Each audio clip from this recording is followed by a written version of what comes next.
아파트 직원에게 갑질을 하지 말자며 상생협약 선서식을 한 대표회의가 있습니다.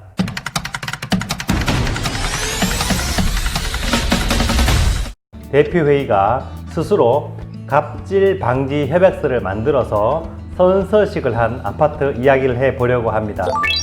그 전에 여러분이 보고 계신 친절한 생활 연구소 채널 구독과 좋아요 누르고 시작하겠습니다. 혹시 방송을 보다가 생각나는 의문점이 있다면 댓글로 남겨주세요. 성실히 답변 드리도록 하겠습니다. 이 일은 인천 서구관리소장 피살 사건이 있기 전에 있었던 일로 취재 당시 서약서 내용이 참 좋아서 꼭 영상을 만들고 싶었는데 이런 와중에 인천 서구 피살 사건이 터져버려서 그 피살 사건에 관련된 영상을 만들다가 조금 미루어졌습니다. 혹시 인천 서구 관리소장 피살 사건을 모르시는 분이 있다면 한 줄로 요약해 드리겠습니다. 칼을 미리 준비한 대표회장이 여성관리소장의 목을 찔러 사망한 사건입니다. 원인은 대표회장이 관리비 통장 비밀번호와 인감을 단독적으로 교체해버린 일이 있었고, 그 관리소장은 이러면 관련 법률을 위반하게 되고 주민들이 알면 욕먹는다면서 달래고 얼려서 관리비 통장 인감을 법에 있는 대로 대표회장과 관리소장 복수인감으로 수정하기를 5번이나 하다가 벌어진 일로 주민의 재산을 법에 따라서 잘 관리하려고 했던 관리소장을 아파트 대표회장이 살해한 끔찍한 사건입니다. 관련 영상 보시려면 위에 링크 클릭하시면 보실 수 있습니다. 이 외에도 지난 3년간 수십 명의 관리소장과 관리 직원들 그리고 경비원들이 이와 비슷한 폭행과 폭언 등을 경험했고, 그 내용을 제가 영상으로 만들어 놓았습니다. 영상 뒤쪽에 올려놓겠습니다. 이런 사회적 문제를 개선하고자 이 아파트에서는 아파트의 대표기관인 입주자 대표회의가 스스로 나서서 갑질을 방지하고 나선 멋진 아파트가 있다는 겁니다. 주인공은 대구 테크노폴리스 1동 미라주 더파크 입주자 대표회의입니다. 이 아파트 정준효 대표회장과 대표회의는 상생협약문을 스스로 만들어서 지난달 16일 오전 10시 아파트 내의 키즈카페에서 선서식을 진행했습니다. 이 자리에는 주변 대표회장들과 관리소장들, 그리고 이화원들, 경비원들, 그리고 입주민 등도 많이 참여해서 진행을 했습니다. 정준효 대표회장은 인사말에서 국민의 75%에 해당하는 3,500만 명 이상이 아파트에 거주하는 것을 보면 공동주택이 우리나라 대다수의 보편적인 주거 형태로 자리를 잡고 있다고 전제를 하면서, 그런 뒷면에는 올해 부천의 한 아파트 관리소장과 5월에 서울 강북의 아파트 경비원, 입주민이 폭언과 폭행 등의 갑질에 시달리다가 극단적 선택을 한 사건이 있었다고 전제를 하면서, 이런 갑질의 피해자는 당사자뿐만 아니라 선량한 입주민에게까지 전파가 될 수 있는 끔찍한 사건이라고 얘기했습니다. 일부 주민의 갑질로 의기소침해진 직원들이 소신껏 일하지 않는 것은 당연한 일일 것이고, 이렇게 소극적으로 일하는 것 자체가 입주민에게는 손해가 되기도 하지만, 일부 직원이 주민의 무리한 갑질 요구에 할 수 없이 규정을 따라주지 않는다면 이 단지의 규정이 전체가 무너지는 것이 되고, 이러면 더 많은 주민의 피해와 직결된다고 말했습니다. 여기서 제가 예를 들어서 설명을 드리면, 주차관리 규정을 예를 들어서 잘 지키는 대부분의 입주민에 반해서 규정을 지키지 않는 한 명의 입주민이 있다. 그 직원이 갑질을 당해서 그 사람을 단속하지 않게 된다면 그 아파트는 결국에는 모든 주민이 주차 불편을 겪게 되는 것이죠. 이런 것이 주민 전체가 받는 피해라고 설명드릴 수 있습니다.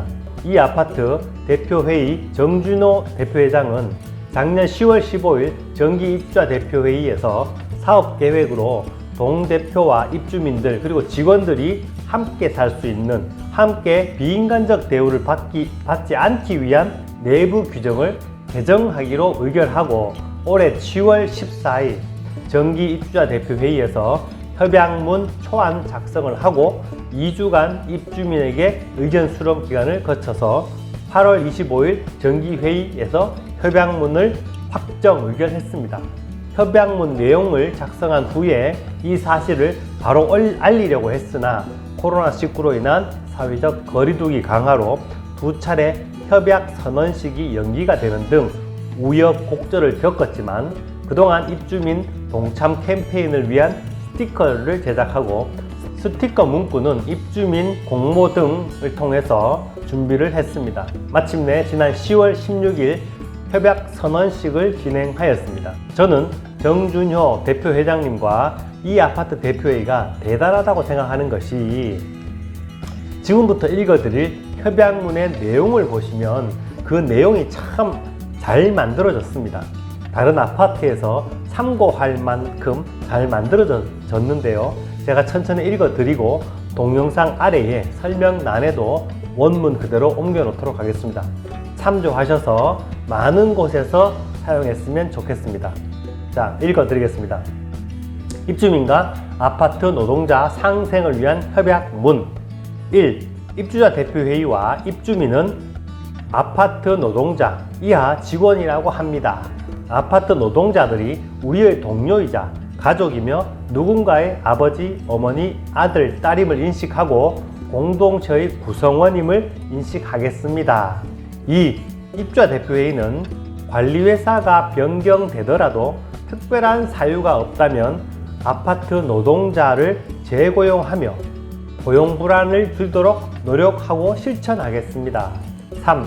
입주자 대표회의는 윤리교육을 이수하고 근로기준법과 노동조합 및 노동관련법을 지키며 위법적인 사항을 지시하지 않겠습니다. 4. 입주자 대표회의는 경비원이 현실과 괴리된 법률 문제로 입주민과의 갈등에 휘말리지 않도록 국토부와 경찰청의 지침에 따라서 근무 조건을 변경하겠습니다. 5. 입주자 대표회의는 공동주택관리법 제65조 관리사무소장의 업무에 대한 부당한 간섭 배제 등의 규정에 따라서 관리소장 업무에 대해서 부당한 간섭을 하지 않겠습니다. 6. 입주자 대표회의는 입주민이 직원에 대한 갑질 문제 발생 시 문제 해결을 위한 자치조직을 구성하고 갈등 해결을 위해 노력하겠습니다. 만일 이런 노력에도 해결되지 않는다면 관계기관에 즉시 신고하겠습니다. 7. 입주자 대표회의는 직원이 갑질 문제로 자치조직이나 관계기관에 신고했다는 이유로 해당 근로자에 대해서 불이익 처분을 하지 않겠습니다. 자, 그리고 여기서부터는 주어가 입주민으로 바뀌게 됩니다. 8. 입주민은 직원에게 하급자 대하듯 막말을 하거나 부당한 지시를 하지 않겠습니다. 9. 입주민은 관리사무소의 업무 범위가 공동주택관리법 제63조에 의거 공동주택의 공용 부분의 유지, 보수 및 안전관리가 주된 업무임을 인식하고 전유 부분 관리가 관리사무소에 전가되지 않고 각 세대에서 자율적으로 관리하도록 하겠습니다. 10. 입주민은 관리사무소에서 하자 및 아파트 관리 등에 필요한 사항으로 각 세대에 협조를 요청할 경우에 적극적으로 협조하겠습니다. 자, 다음 지금부터는 다시 주어가 직원으로 바뀝니다. 11. 직원들은 관리 업무 매뉴얼에 따른 근무 수칙을 준수하며 특정 입주민이 아닌 전체 입주민을 위해 일하는 직업의식을 가지고 근무하겠습니다. 12. 직원들은 입주민의 재산과 안전을 지키기 위해 노력하며 공용 부분 관리 중 입주민의 재산상 피해가 가는 행위 발생으로 입주민과 갈등이 생기지 않도록 노력하겠습니다. 참 내용 좋지 않습니까? 내용을 꼼꼼히 읽어보면 심사숙고한 그 시간과 그 노력들이 보일 만큼 잘 만든 것 같습니다. 오늘 준비한 내용 여기까지입니다. 좋은 정보 얻었다고 생각 드신다면 오른쪽에 구독과 왼쪽에 좋아요 버튼 한번 눌러주시는데 돈 들지 않습니다. 시간 2초 정도 걸립니다. 그럼 친절한 생활 연구소 김도영 소장, 김 소장 물러가겠습니다. 감사합니다.